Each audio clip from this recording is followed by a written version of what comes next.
हर रोज एक नई कहानी देखने के लिए चैनल को सब्सक्राइब करें और बेल आइकन दबाना ना भूलें।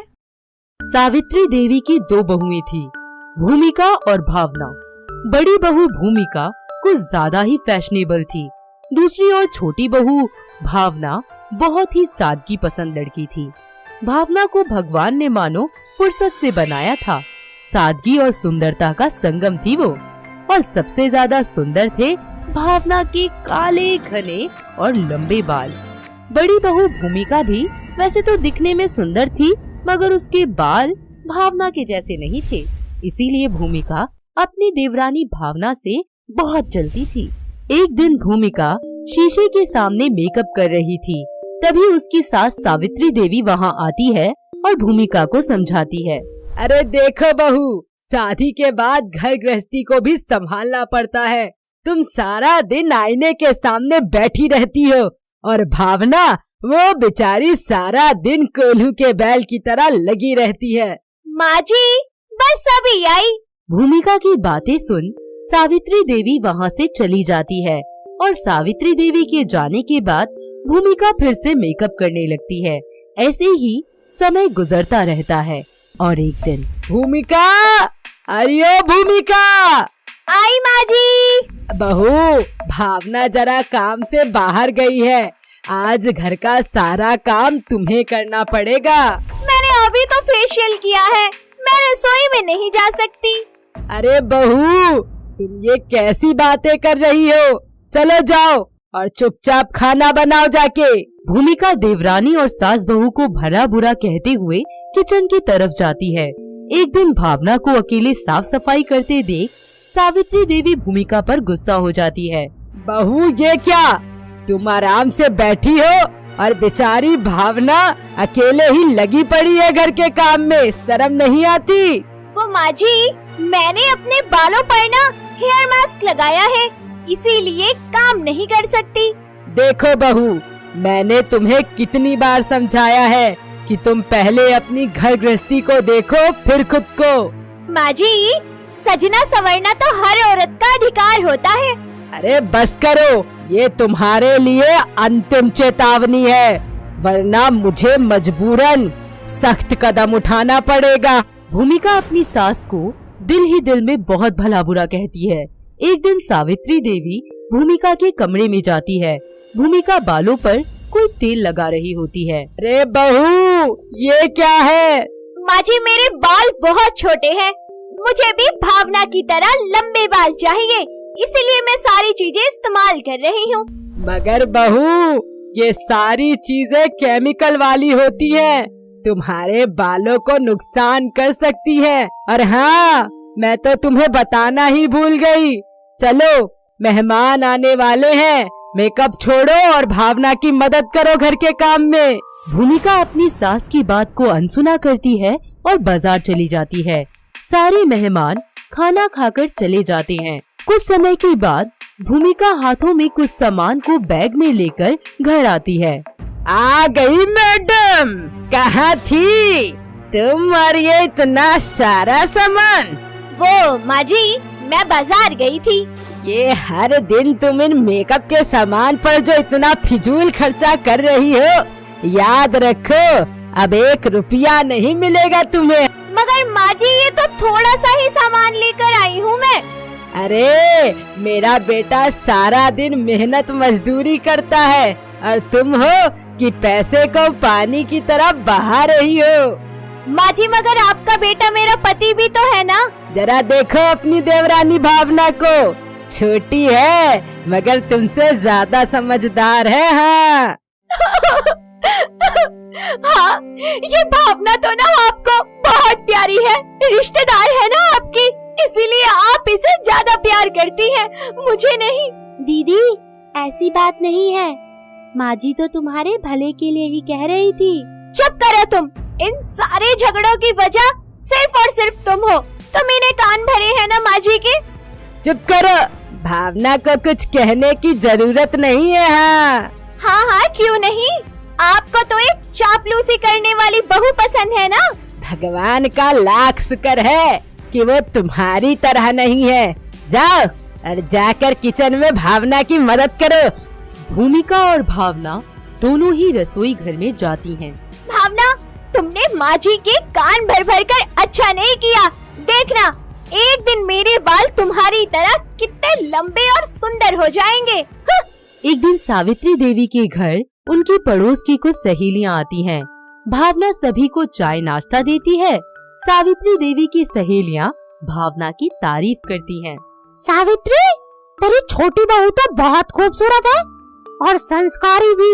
हाँ, और इसके बाल को तो देखो, क्या कहना, बहुत ही लंबे और घने हैं।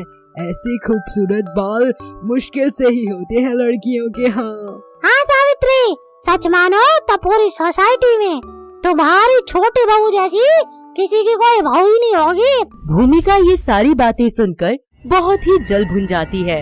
इस भावना की बच्ची ने ना मेरे नाक में दम कर दिया है। मीरा तो कोई नाम ही नहीं ले रहा। कुछ तो करना पड़ेगा इसका। एक दिन वो एक महंगे कॉस्मेटिक स्टोर पर जाती है। भैया सुनिए, मुझे कोई ऐसा तेल या शैम्पू दीजिए जिससे मेरे बाल घने और लंबे हो जाएं। ये लीजिए बहन जी, यह मास्क, ऑयल और शैम्पू है। ठीक है भैया, इससे मेरे बाल घने और लंबे तो हो जाएंगे ना। बहन जी, मास्क के बॉक्स में अलग अलग चीजें हैं, जरा ध्यान से मिक्स करना। अरे वो सब मैं देख लूंगी, ठीक है। भूमिका घर आकर सारा सामान निकालती है और मास्क को मिक्स करती है। तभी वहाँ भावना आ जाती है। अरे दीदी, आप ये क्या कर रही हैं? अंधी है क्या? तुझे नजर नहीं आ रहा? ये मैं अपने बालों में लगाऊंगी। दीदी, ये सारे केमिकल्स आपके बालों के लिए बहुत हानिकारक है। इन्हें जैसा है वैसे ही रहने दो। हाँ, तुझे तो जलन हो गई होगी कि मेरे बाल तेरी तरह सुंदर ना हो जाए कहीं। नहीं नहीं दीदी, ऐसी कोई बात नहीं है। जा इधर से और काम कर अपना जाके। भावना उदास होकर वहाँ से चली जाती है। भूमिका सारी चीजों को अपने सर पर लगा लेती है। तभी अचानक भूमिका के सर से सारे बाल निकलने लगते हैं। वो चिल्लाने लगती है। भावना और सावित्री देवी फौरन ही भूमिका के पास आते हैं। भावना जल्दी से सारी चीजें भूमिका के सर से साफ करती है, मगर भूमिका के सर पर एक भी बाल नहीं रहता और वो गंजी हो जाती है। भावना फोन लगाकर दुकानदार को घर बुलाती है। दुकानदार सारी बात सुनने के बाद सभी चीजों को देखता है। अरे बहन जी, यह आपने क्या किया? आपने गलत सामग्री को मिक्स कर लिया। हाय हाय, अब क्या होगा? मैं बाहर कैसे जाऊंगी? क्या मुंह दिखाऊंगी सबको? बहन जी, मैंने आपको पहले ही कहा था कि चीजों को देखकर मिक्स करना। अब तुम्हारे बाल कभी वापस नहीं आएंगे। दुकानदार वहाँ से चला जाता है। ये सुनकर भूमिका रोने लगती है। सावित्री देवी और भावना दोनों भूमिका को दिलासा देते हैं। अरे बहू, घबराओ नहीं, मेरे पास बहुत सारे घरेलू नुस्खे हैं जिससे तुम्हारे ये बाल वापस आ जाएंगे। हाँ, और दीदी, ये बहुत ही सुंदर और लंबे हो जाएंगे। हाँ, मुझे माफ कर दो, मैंने आप दोनों के साथ बहुत गलत बर्ताव किया और तुम मेरी मदद करने के लिए तैयार हो। कोई बात नहीं बहू, घर परिवार में ऐसी छोटी मोटी बातें होती ही रहती हैं। हाँ, सावित्री देवी के घरेलू नुस्खे बहुत ही जल्द भूमिका के बाल लंबे और घने कर देती हैं और वो मिलजुल कर अपनी सास और देवरानी के साथ रहने लगती है। पीहू दिल्ली में अपनी फैमिली के साथ रहा करती थी, जो कि एक नान लवर थी।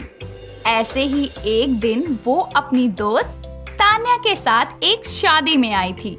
दोनों खाना खाने जाती हैं कि पीहू को फूड सेक्शन में नान दिख जाता है और वो उसे देखकर बोलती है, तान्या, एक प्लेट में ना ढेर सारे नान, शाही पनीर और दाल मखनी रख के ले आ। ये तू पागल है क्या? अच्छा लगता है कि शादी में भैंस की तरह ठूसना और प्लेट भी फुल करके लाना? यार, तुझे पता है ना कि मुझे नान खाना कितना पसंद है। जब ये सामने हो ना तो मुझे और कुछ नहीं नजर आता। जानती हूँ, हमेशा का देखा है तेरा। किसी भी पार्टी में जाएगी तो सबसे पहले फूड सेक्शन में अपने नान देख कर आएगी। इतना कहने के बाद दोनों फूड सेक्शन से खाना प्लेट में रखती है और पीहू तो बहुत सारे नान रख लेती है। जिसके बाद दोनों खाना खाते हैं और 2-4 लोग पीहू को घूर घूर कर देखते हैं कि तभी तान्या बोलती है। ओए पीहू, ऐसा कर तू उस वाली टेबल पर बैठकर खा। यहाँ तुझे लोग देख रहे हैं और मुझे शर्म आ रही है। तू पागल है क्या? अपने दोस्त के साथ बैठने में तुझे शर्म आ रही है? अच्छा ठीक है, अपना इमोशनल ड्रामा चालू मत कर, खा ले मेरे पास बैठकर। मेरा खाना खत्म हो गया। देख, मेरी प्लेट में एक भी नान नहीं है, वही लेने जा रही हूँ। तू खाएगी? नहीं बहन, तू खा ले, मेरा पेट भर गया है। इतना कहकर पीहू फूड सेक्शन में जाती है जहाँ वो स्टाफ से बोलती है। एक्सक्यूज मी, यहाँ पर सिर्फ ये प्लेन नान ही है? नो मैम, आगे वाले काउंटर पर 2 नान और हैं, बटर नान, आलू नान। इस तरह पीहू आगे के काउंटर पर जाकर वो दोनों तरह की 4-5 नान रखती है और खाती है, जिन्हें खाने के बाद पीहू बोलती है, घर चले क्या? मेरा पेट हाउसफुल हो गया। इतना कहकर दोनों वहाँ से निकलकर अपने अपने घर चली जाती हैं। अगले दिन उसकी माँ हेमा उसकी आंखों पर पट्टी बांधकर उसको डाइनिंग टेबल की ओर ले जाती है और उसे बोलती है, बेटा जरा अपनी आंखें खोल, देख मैंने तेरे लिए करेले की सब्जी बनाई है। माँ, आपको पता है ना, मुझे करेले बिल्कुल पसंद नहीं है, फिर भी आप मुझे करेले का सरप्राइज दे रही है। हाँ, पर एक बार करेले खाकर तो देख कैसे बनाए हैं मैंने। चल पट्टी उतार। अपनी मम्मी की बात सुनकर वो पट्टी हटाती है और देखती है कि उसकी आंखों के आगे पूरे डाइनिंग टेबल पर नान ही नान है, वो भी अलग अलग तरह के। ये देखकर पीहू की जीभ लपलपा जाती है और वो बोलती है, इतने सारे नान? माँ, आपने ये सब कुछ मेरे लिए बनाया? और एक नहीं, पूरे 4-5 तरीके के नान बनाए हैं तेरे लिए। ये देख, आलू नान, चिली गार्लिक नान, तंदूरी नान, पनीर नान, बटर नान। खाकर देख इन सबको और बता मुझे कैसे बने हैं। ठीक है माँ, पर आप भी खाओ मेरे साथ। इतना कहकर पीहू हेमा के साथ खाना खाती है और एक एक करके सारे नान खा लेती है, जिसके बाद खुशी से हेमा को गले लगाकर वो बोलती है, थैंक यू माँ, आप वर्ल्ड की बेस्ट माँ हो सच्ची। इतने सारे नान आपने मेरे लिए बनाए। हाय, तेरे लिए नहीं करूँगी ये सब तो किसके लिए करूँगी भला? तुझे पसंद तो आया ना? पहली बार फोन से देखकर बनाया है। माँ, बहुत अच्छे बनाए हैं आपने, अब से हर संडे बनाना। ठीक है मेरी लाडो। माँ, और खाने का मन कर रहा है, एक नान और ले लूं? पीहू जैसे ही वो नान उठा के खाती है तो उसकी उंगली दांतों के नीचे आ जाती है और वो जोर से चीखती हुई बेड से जग जाती है और बोलती है, मर गई।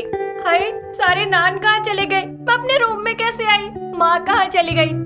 हे भगवान, मैं फिर से सपना देख रही थी। ये कहकर वो अपनी माँ से पूछती है, माँ, आपने मेरे लिए बहुत सारे नान बनाए थे ना, कहाँ है वो? बहुत सारे नान तेरे लिए? क्यों, आज ऐसा क्या है? तेरा कोई जन्मदिन तो नहीं है? लगता है मैं सच में सपना देख रही थी।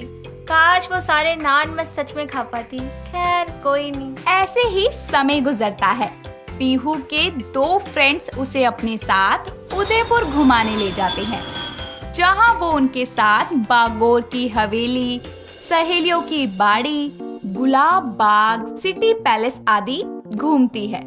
तीनों बहुत घूमते हैं और फिर वो स्टे करने के लिए द गोल्डन होटल जाते हैं। वहां जाकर वो ठहरते हैं और रेस्ट करते हैं। अगले दिन वो उस होटल में घूमते हैं और एंजॉय करते हुए पीहू बोलती है, वाह यार, कितना खूबसूरत नजारा है। यहाँ होटल से लेक कितना प्यारा लग रहा है। हाँ यार, ये तो मस्त होटल है। चल आज बोटिंग करेंगे इसी लेक में। इतना कहकर वो तीनों उस लेक में बोटिंग करने जाते हैं और बहुत मजे करते हैं। इसके बाद वो एक स्ट्रीट मैजिक शो देखते हैं। फिर कुछ खाने के लिए एक शॉप पर जाते हैं, जिसका नाम द नान शॉप होता है।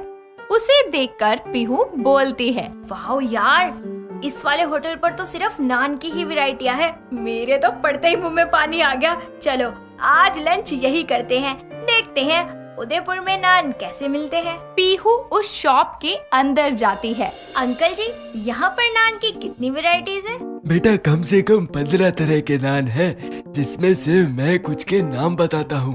पनीर नान, गार्लिक नान, तंदूरी नान, आलू प्याज नान, मसाला नान, चीज नान, अमृतसरी चूर चूर नान और सबसे स्पेशल पिज्जा नान। आप बताओ क्या खाओगी? अंकल जी, जितने आपने नाम बताए हैं ना, सारे के सारे ले आओ। पीहू अपने दोस्तों के साथ जाकर अंदर बैठती है। कुछ देर बाद ही सारे नान टेबल पर लगा दिए जाते हैं और तीनों मिलकर खाने लगते हैं। उसके दोनों दोस्त तो सब में से थोड़ा थोड़ा खाते हैं, लेकिन पीहू सारे नान खा जाती है, जिसे खाने के बाद तीनों होटल वापस लौटते हैं। तभी अचानक से पीहू के पेट में दर्द होने लगता है। जहाँ एक तरफ उसके दोस्त बातों में लगे होते हैं, तो वहीं पीहू दर्द से गिर जाती है कि तभी वीर नाम का एक लड़का आता है और उसे संभाल लेता है। जिसके बाद वीर पीहू के दोस्तों से बोलता है, आपको खबर भी है कि आपकी दोस्त बेहोश हो चुकी है और आप अपनी बातों में ही लगे हैं। बताइए इनका रूम कहाँ है, मैं छोड़ देता हूँ और आप डॉक्टर को फोन कीजिए। वीर पीहू को उसके रूम में लिटा देता है, जिसके बाद डॉक्टर उसे चेक करके बताती है, ये फूड पॉइजनिंग के कारण बेहोश हो चुकी थी। इन्होंने बाहर का कुछ ज्यादा ही खा लिया था क्या? जी, आज इसने बाहर का काफी खाया है, वो भी नान, इसीलिए तो इनकी ये हालत है। खैर, जल्द ही आप इनके कुछ टेस्ट करवा लीजिए। डॉक्टर मेडिसिन देकर चली जाती है और उसके दोस्त मिलकर उसका ख्याल रखते हैं, जिसके बाद वो उसे टाइम से दवा देते हैं। पीहू के दोनों दोस्तों को किसी काम से बाहर जाना था, तो वो पीहू को रेस्ट करने का बोलकर वहाँ से चले जाते हैं। 3 घंटे बीत जाते हैं और वो अपने रूम में बोर हो रही होती है। तभी वीर उससे उसकी तबीयत पूछने आता है। तभी पीहू बोलती है, पहले से ठीक हूँ। आपका नाम, आप ही कल मुझे यहाँ लाए थे ना? जी, मैं ही लाया था। मेरा नाम वीर है और आपका शायद पीहू। जी। आपके दोस्त कहाँ गए? वो किसी काम से बाहर गए हैं। अच्छा, आप बाहर का कम खाया करो और नान तो बिल्कुल मत खाना, हेल्दी नहीं होती, आपको इसलिए नुकसान कर गई। दोनों बात कर ही रहे होते हैं कि अचानक से पीहू को फिर से पेट में तेज के दर्द उठता है, जिसके बाद वीर तुरंत उसे हॉस्पिटल लेके जाता है। डॉक्टर उसे एग्जामिन करके कुछ टेस्ट लिख देती है और उसे पढ़कर वीर से बोलती है, मिस्टर वीर, आपकी वाइफ के पेट में स्वेलिंग हो गई है, जिसके कारण इनके पेट में दर्द होते रहेंगे, लेकिन आप चिंता मत कीजिए, सही से इलाज कराया तो ये ठीक हो जाएंगी। फिलहाल मैंने इन्हें इंजेक्शन दे दिया है, ये बेटर फील करेंगी। थैंक यू डॉक्टर, बट ये मेरी दोस्त है, वाइफ नहीं। वीर पीहू का बहुत ख्याल रखता है और पीहू की तबीयत में सुधार आने पर उसे वापस होटल ले आता है। तभी पीहू के दोस्तों का कॉल आता है कि उन्हें आने में और टाइम लगेगा, जिस वजह से पीहू और वीर और ज्यादा समय साथ बिताते हैं। धीरे धीरे दोनों को एक दूसरे से प्यार होने लगता है।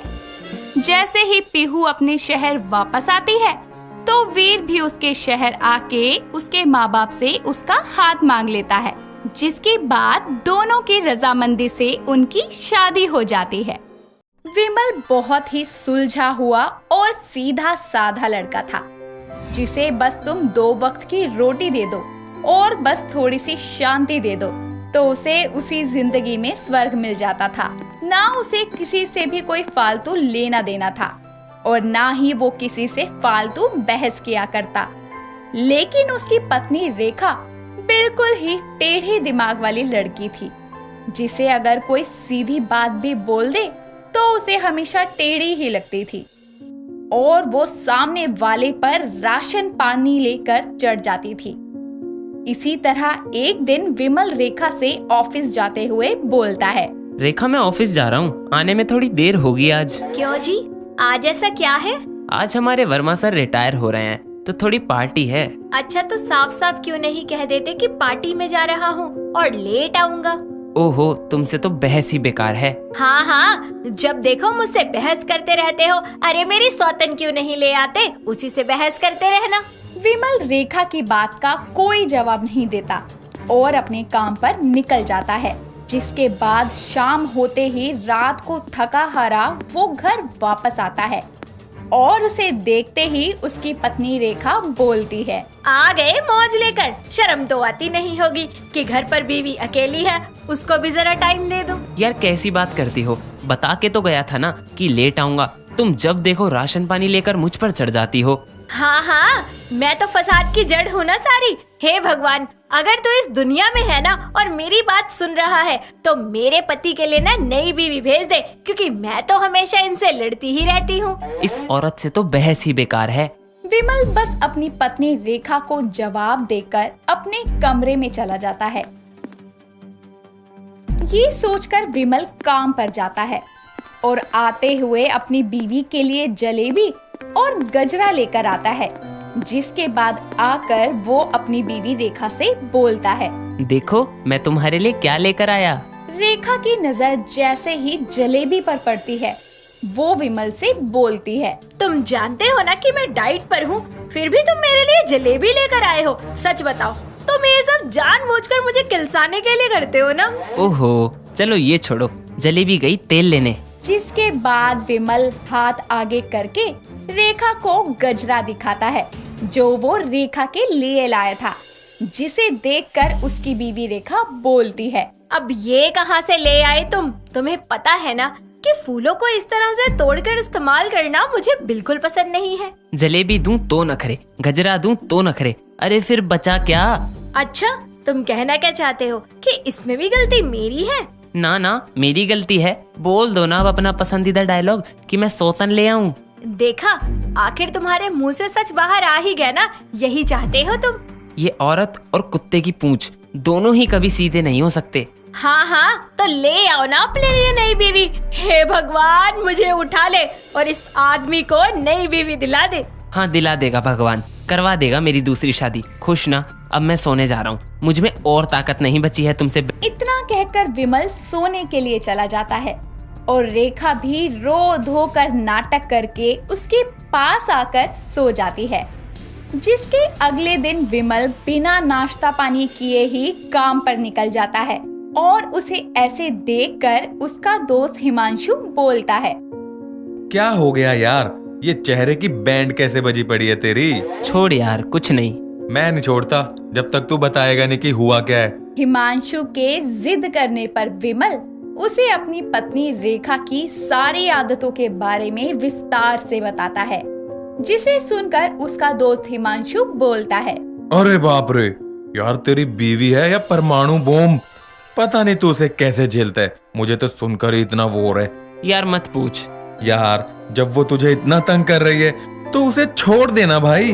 पागल है क्या? जैसी भी है मेरी बीवी है और प्यार करता हूँ मैं उससे। अच्छा यार, तू एक काम कर, मुझे एक रात का टाइम दे, कल मैं तेरी टेढ़ी बीवी को सीधा करने का टेढ़ा रास्ता बताऊंगा तुझको। विमल ये सुनकर अपना काम करने लगता है और शाम को वो अपने घर वापस जाता है, लेकिन रेखा से वो कोई बातचीत नहीं करता। जिसके बाद रेखा उसका ऐसा बर्ताव देखकर बोलती है, तुम्हारा किसी के साथ चक्कर चल रहा है ना, तभी तुमने सुबह से मुझसे बात नहीं की। हे भगवान, इस आदमी का जिससे चक्कर चल रहा है ना, उससे इसकी शादी करवा दे। लेकिन इसके बाद भी विमल रेखा की बात का कोई जवाब नहीं देता और बिना कुछ कहे ही सो जाता है। अगले दिन जब वो ऑफिस जाता है तो हिमांशु उसके पास आकर बोलता है, यार एक ऐसा मस्त तोड़ निकाला है ना, तू सुनेगा तो पप्पी कर लेगा मेरी। अबे बता तो। देख, पहले तो तू मेरा नंबर डिलीट कर दे, मैं अपनी बीवी की सुंदर सी फोटो लगा के तुझसे लड़की बन के बात करने लगूंगा और तेरे से ऐसी प्यारी प्यारी बातें करूंगा ना, तब तेरी पत्नी को पता चलेगा कि दुआओं में सोतन को मांगना और असल जिंदगी में सोतन का आना। समझ रहे मेरे भाई, समझ रहे? अबे तू पागल है क्या? क्या बोल रहा है? अबे सही कह रहा हूं मैं तुझे, जड़ बुद्धि। मेरा आज तक कोई प्लान फेल नहीं हुआ। विमल हिमांशु की बात मान जाता है और उसका नंबर अपने मोबाइल में हिमांशी के नाम से सेव कर लेता है। जिसके बाद दोनों अपने घर के लिए निकल जाते हैं और रास्ते में हिमांशु उर्फ हिमांशी विमल को प्यार भरे मैसेज करती है और विमल भी एक एक मैसेज का जवाब अपने दिल से देता है। विमल घर पहुंचता है और घर आकर वो अपनी पत्नी रेखा से बोलता है, मेरा खाना मत लगाना, मैं बाहर से खा के आया हूँ। बड़ा अजीब आदमी है। जब कभी भी बाहर से खाना खाकर आता था तो मुझे बताता था, लेकिन आज ये बाहर से खाकर आया और मुझे बताया भी नहीं। हाँ, भर आए पेट मेरी सौतन के साथ। विमल को रेखा की बात से हिमांशु का प्लान याद आता है और वो वहाँ से शर्मा के भाग जाता है, जिसके बाद रेखा के मन में कई सवाल आते हैं, लेकिन वो सामने से कुछ नहीं बोलती। इसी के साथ साथ वो दोनों जाकर सोने लगते हैं। तभी आधी रात को विमल के मोबाइल पर हिमांशी का मैसेज आता है, जो असल में हिमांशु था, जिसे देखकर रेखा बोलती है, कौन है ये हिमांशी जिसका इतनी रात को कॉल आ रहा है? विमल को जागता देखकर रेखा सोने का नाटक करने लगती है और विमल मोबाइल लेकर बाथरूम में चला जाता है, जिसके बाद रेखा का शक यकीन में बदल जाता है। इसी तरह दिन बीतते हैं और अब विमल हिमांशु और हिमांशी के साथ मिलकर रोज अफेयर का नाटक करता, जिसके बाद वो रेखा से बात करना बंद कर देता है और रेखा को अपने अकेलेपन का एहसास होता है और रेखा अपनी तन्हाई में खुद से बोलती है, विमल ने मुझे कभी भी अकेलेपन का एहसास नहीं होने दिया, हमेशा मेरी सारी बातें मानी। मैं उन पर कितना चिल्लाई, कितना गुस्सा किया, लेकिन उन्होंने कभी मेरी बात का पलटकर जवाब नहीं दिया। और ये तो मेरी दुआओं में मांगी हुई सौतन है जो मुझे मिलनी ही थी। एक और बार कोशिश करती हूँ, शायद विमल मेरे प्यार को समझ जाए। इतना कहकर रेखा अपने घर को अच्छे से सजाती है और खुद भी बहुत अच्छा तैयार होकर विमल का इंतजार करती है, जिसके बाद शाम को विमल घर आता है और रेखा उसके पैरों में गिरकर उसे बोलती है, मुझे माफ कर दो विमल, मैं तुमसे बहुत प्यार करती हूँ। मुझे दुआओं में मांगी हुई सौतन नहीं चाहिए, मैं तुम्हारे बिना नहीं रह सकती। I am sorry. विमल रेखा को उठाकर अपने गले से लगा लेता है और इसी के साथ साथ वो उसे सब बताता है कि जब रेखा उस पर ऐसे शक करती थी तो उसे कैसा महसूस होता था। विमल रेखा को ये भी बता देता है कि आखिर उसने अपने दोस्त हिमांशु के साथ मिलकर नकली हिमांशी को जन्म दिया था। रेखा को विमल का असली सच जानकर बहुत खुशी होती है। इसी के साथ साथ वो विमल से वादा करती है कि आज के बाद में वो उसे कभी परेशान नहीं करेगी और इसी के साथ साथ कभी भी दुआओं में सौतन को नहीं मांगेगी। किसी शहर में रमा नाम की एक औरत रहती थी। अपनी बुढ़ी सास सीता देवी को परेशान करने का वो कोई भी मौका हाथ से नहीं जाने देती थी।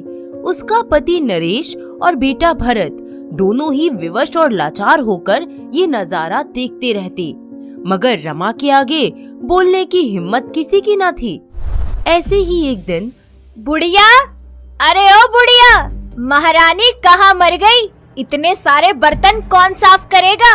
बहू, मेरे पैरों में दर्द है, इसीलिए आराम करने लगी थी। ओहो, नौटंकी कही की।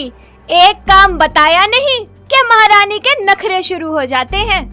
बर्तन साफ करके जैसे ही सीता देवी वहाँ से जाने लगती है, अरे ओ मैडम जी, कहाँ हो आप? ये कपड़े कौन धोएगा? बेचारी सीता देवी कांपते हाथों और आंखों में आंसू लिए कपड़ों को धोने चली जाती है। ऐसे ही एक सुबह, अरे ओ महारानी, यहाँ मुफ्त की रोटी नहीं मिलेगी, पोछा क्यों नहीं लगाया अभी तक? बहू, मेरे पैरों में दर्द है, इसीलिए आराम करने लगी थी। आए। सीता देवी का इतना कहना ही था कि रमा का पारा हाई हो जाता है और वो उनके डंडे से पिटाई करने लगती है। भरत ये देखकर चिल्ला उठता है, माँ, ये क्या बदतमीजी है? चुप कर दादी के चमचे, वरना तुझे यही मजा चखाऊंगी इस डंडे का। अरे नहीं नहीं, उसने क्या बिगाड़ा है तुम्हारा? अरे बच्चा है वो, मैं जाती हूँ पोछा लगाने। अरे दादा। ऐसा कहकर बेचारी पोछा लगाने लगती है। बेचारी को बहुत तकलीफ होती है। सीता देवी को एक काम से फुर्सत नहीं मिलती थी। कि रमा दूसरा काम बता देती थी। महारानी सीता कहाँ हो? खाना नहीं बना अभी तक? जाती हूँ बहू, बस जाती हूँ।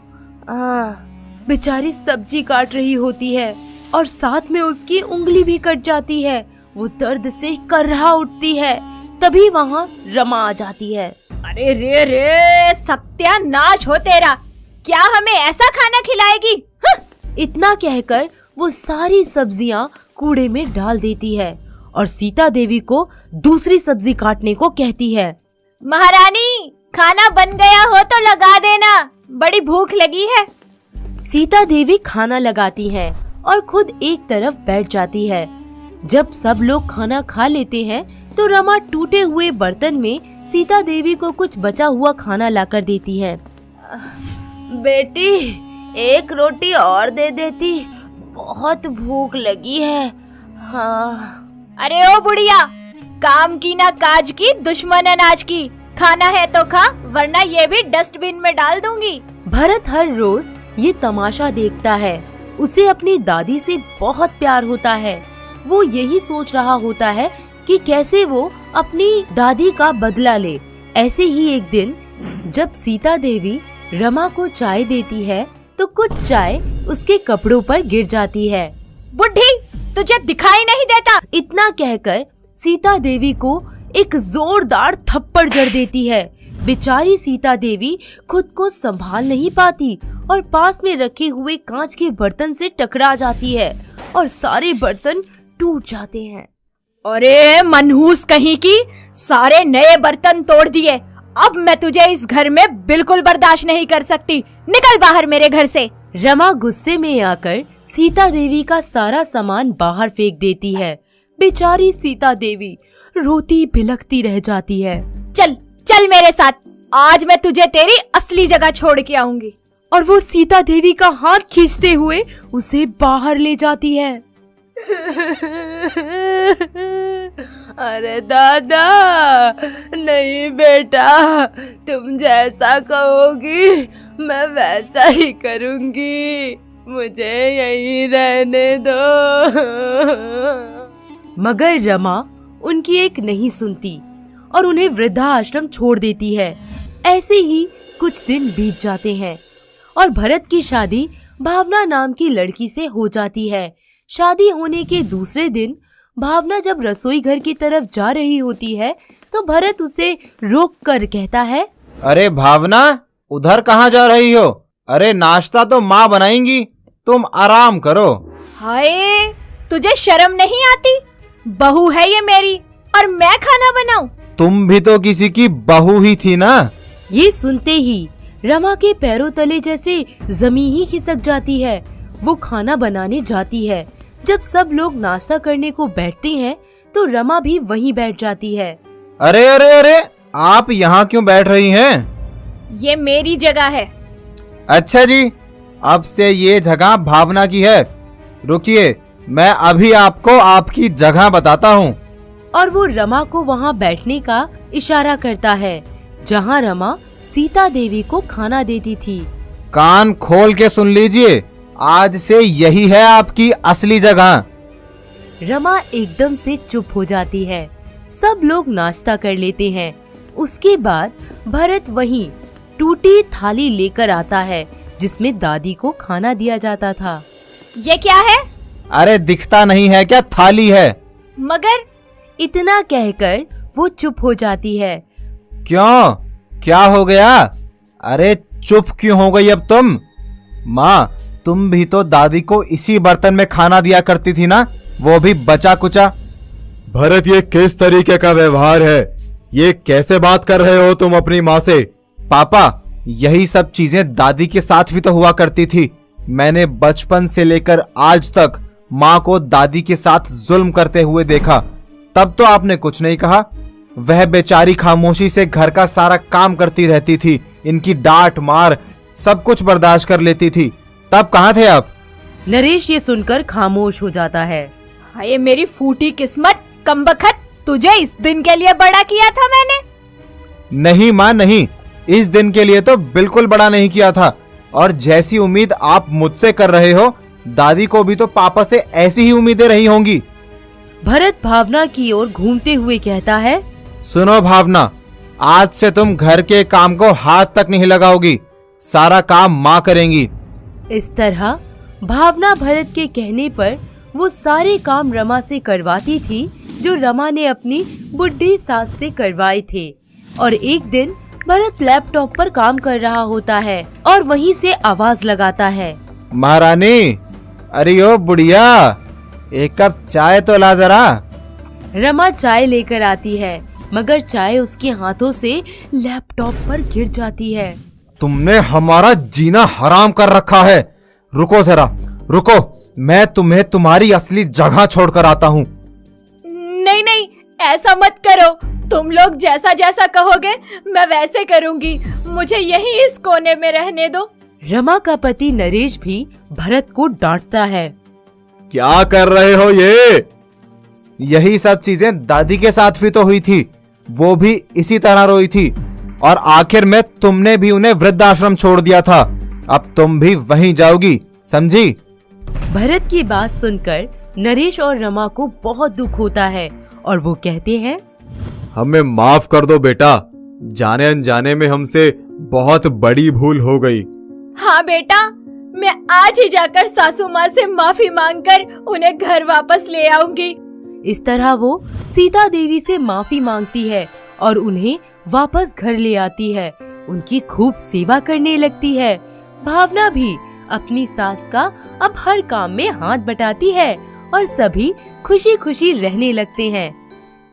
लिविंग रूम में एक आदमी और औरत के बीच झगड़ा चल रहा होता है। मैंने तुमसे कहा ना, ये सारी की सारी पोस्ट अभी के अभी डिलीट करो। But why? तुम मेरी पत्नी हो यार। हाँ, मगर दुनिया की नजरों में नहीं, समझे? मगर क्यों? अरे मैं एक मॉडल हूँ। अगर किसी को पता चल गया ना कि मेरी शादी हो गई है तो इंडस्ट्री में मुझे कोई काम नहीं देगा। समझ नहीं आता तुम्हें? अपनी मॉडल पत्नी के बार बार कहने पर बेचारा आदमी एक एक करके सारे फोटोज डिलीट कर देता है। सुजाता और विकास की शादी हुए अभी 1 महीना हो चुका था, मगर फिर भी सुजाता अपने आप को शादीशुदा कहलाना पसंद नहीं करती थी। सुजाता एक मॉडर्न लड़की थी और मॉडलिंग में अपना नाम बनाने की कोशिश कर रही थी। वो हमेशा शॉर्ट ड्रेस पहना करती थी और देर रात तक पार्टियों में जाया करती थी। ऐसे ही एक दिन, सुजाता, सुजाता।